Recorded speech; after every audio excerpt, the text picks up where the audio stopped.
Common পাপা বানায় রস বেটাকে বিয়াহ করে চললে কমন পাপা বানায় রস বেটাকে বিয়াহ করে ঘাটাওয়া ঘিরিলা ঘানা ঘো और कैसे के बेटा बियाह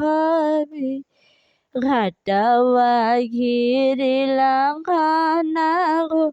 और कैसे के बेटा बियाह घाटावा के दे बुलाली छातावा अनहरिया के दीपक निम्वात मुआत नाई में भले रे बेटा बियाहबे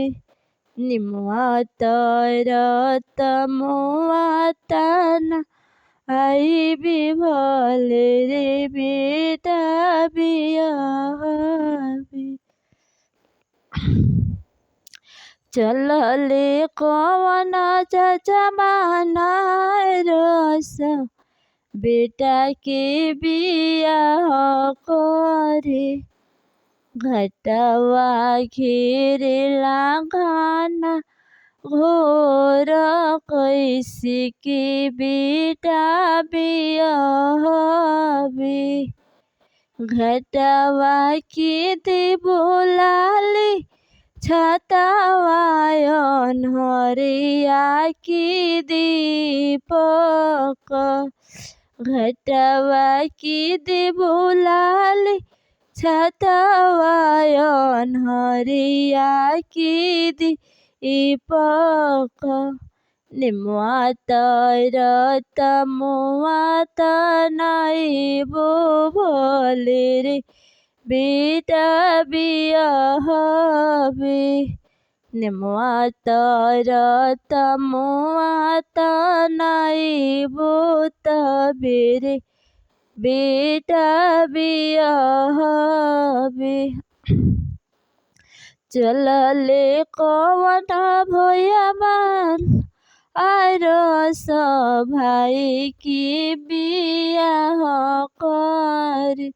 घटावा घेरेला घाना घो और कैसे की भाई बियाहबे घटावा के दे बोलाली छातावायन हरिया के दीपक निम्वात मुआत आई भी भले रे भाई बियाहबे निम्वात मुआत आई भी भले रे भाई बियाहबे।